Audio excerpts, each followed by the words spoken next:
Hey out there, YouTube. And in this video, we're going to talk about the housing market is finally starting to take a turn to make it a buyer's market. Stay tuned to the end of this video, and I'm going to talk about the big equity lie when it comes to your home. Some of you may not be able to tap into all of that rich equity that you currently have. So make sure you stay tuned to the end of this video so I can share my thoughts about that and get your feedback. Once again, if you're enjoying this type of content, please do me the honor, comment, like, and share because I care. So without further ado, let's get into the news. So the title of this article is called New Listings Climbed Sharply, and the share of the listings with price drops reached a 2.5-year high. Early stage home buyers demand decline. So this is a very slow process. Some people don't remember back in 2008 when we had the big financial crisis. It actually started around July of 2006 and probably didn't hit bottom until around 2012. So that peak to trough was approximately about 6 years. So it's a slow process. But once the housing market starts to turn in a negative trend, I like to make that akin to kind of like a 16-wheeler truck that's slowly starting to pick up steam as it goes down the hill. Once it starts that decline, it can't turn around very quickly. So let's jump into this article, and I'm going to share my thoughts with you. It says home buyers may finally start to notice signs that the market is shifting toward their favor. More sellers came to the market during the 4 weeks ending in May 15th. New listings climbed nearly twice as fast as they did at this time last year. Okay, so once again, that might not sound like a lot, but once again, it's the beginning of something that's picking up momentum in a negative light. The share of listings with a price drop rose to its highest level in 2.5 years. So that's easily basically taking us back to the healthcare crisis that came out around March of 2020, or that's actually when we we're put in lockdown. I shouldn't say. I think it actually started around January, and they waited about 60 days before they started locking the country down.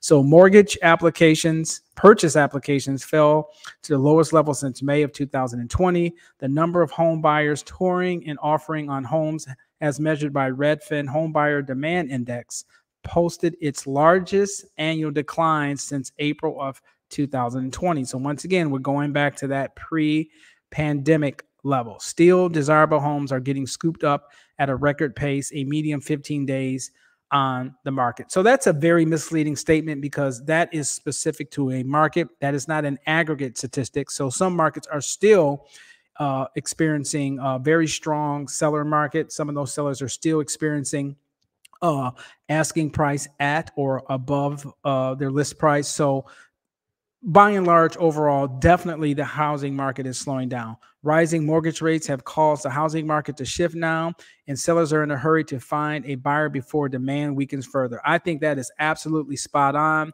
They've got an acronym that's called FOMO, fear of missing out. That had propelled a lot of people to jump into the housing market last year. Now I think that reverse effect, you're going to start seeing more sellers rush to the market to try to dump their homes off because the market is clearly softening.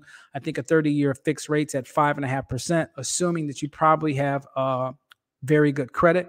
So that actually could be a lot higher. So once again, I did a video on talking about the average mortgage payment that has gone up from last year to this year. I think that increase is around 40%.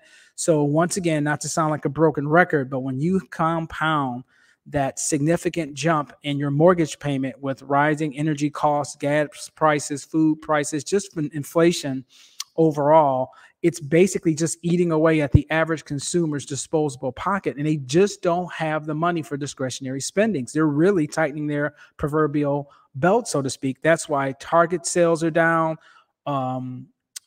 Walmart is down. Heck, I think even Amazon is down year to date almost 30%. So a lot of people are basically just trying to scale back and come up with ways to fight inflation because they just don't see any positive news in the immediate future. So leading indicators of home buyer activities, let's hit a couple of these bullet points. Then I'm going to talk about the big lie in equity. Fewer people search for homes for sale on Google. Obviously, that's an indication. The seasonally adjusted Redfin Home Buyer Index, a measure of requests for home tours and other home buying services from Redfin agents, was down 8% over a year during the week ending May 15th. This is a big deal. Once again, people just don't have it. A lot of markets, the home prices have gone up so much in relationship to what people's wages are, which clearly are not keeping up with inflation, and those wages are certainly not keeping up with the rising cost of a home. And the farther that gap gets, or the wider it gets, the slower the housing market will come down, because it is a supply and demand factor. Mortgage purchase applications were down 15% from a year earlier, while the seasonally adjusted index decreased 12% week over week during the week ending May 13th. The big mortgage product that they're pushing right now is ARMs. I think almost 20% of all the mortgages that are currently being originated now are ARMs, which are adjustable rate mortgages. You're dancing with the devil when you play that game, folks. Some people, once again, want to FOMO in because they are fearful, in my humble opinion. This is not financial advice. They're worried about rent keeping up. When I say keeping up, let me back up. They're worrying about rent just going up, up, and up. So they figure, heck, even if I can get in a house and my rate's only fixed for 3 years or 5 years or 6 years, I'll worry about that later. I just got to find some kind of way to get some kind of stability in one of the biggest expenses that most people incur, either your rent payment or your mortgage payment. So I'm going to wrap that up. I'm not going to keep digging into this, all the facts in this article. I'll post this in my description thing below on the video. So let's talk about the big equity lie. Here's something that nobody's talking about, maybe a few. So I don't want to say nobody, but very few people are talking about it. Here's the big equity lie. A lot of you guys probably don't know that subprime lending, when it comes to consumer debt, is basically it's collapsing. More and more people are defaulting on subprime mortgage loans, car payments, credit cards. So what does this mean, and how does this tie into the equity lie? Please follow me this way. If you're starting to miss those payments on your car loan, on your credit card, and all this consumer debt, what happens when you miss a payment? It draws down your credit score. So a lot of these people who think or thought at the beginning that they were equity rich, what's happening is that you're missing all of these payments that show up on your credit profile. As a result, your FICO score is getting pulled down. And then you're going to figure out, oh, well, wait a minute. I've got 100, 200, 300,000, fill in the number, worth of equity into my house. So I'm just going to refinance and clear up some of this debt. Where you're taking cash out of your home. Most lenders are going to do two things. They're going to verify your income, and they're going to verify your credit. And when they see that your credit has pulled down in a negative fashion, and then you recently started to miss some payments, most lenders are probably going to reject you on a cash out refinance.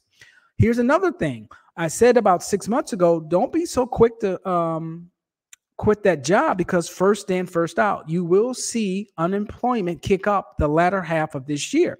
So here's another example how this can apply to equity.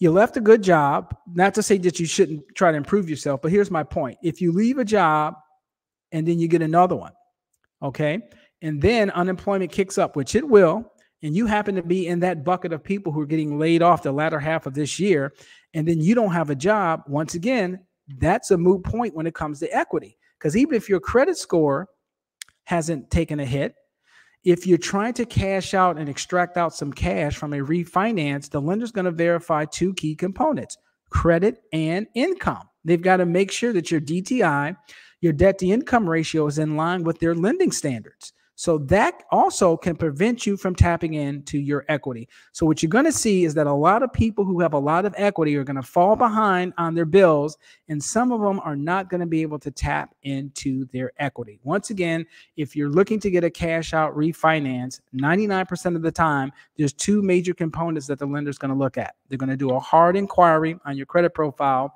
and they're going to verify if you've got sustainable, verifiable income. And if you don't have that, chances are you're not going to be able to tap into that equity. And that's the big equity lie, because a lot of people, in summary, that put small down payments down using like an FHA product, which is 3.5%, or a VA loan, which is no money down. And there's nothing wrong with those products, but typically those are what's called, marginal buyers. Most on average don't have 3, 4, 5, 6 months worth of reserves. So as we start to trickle in and move into a recession, and some people feel a full-blown depression, and the economic landscape dampens the latter part of this year, those people might be in jobs that are susceptible to getting laid off or having a disruption in their income. And by them not having adequate reserves to begin with, those folks are the most vulnerable to lose their house in the next economic downturn.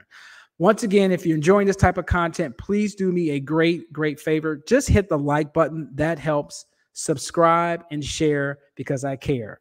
This was the Kevin Strong Show, and I'll see you in the next video.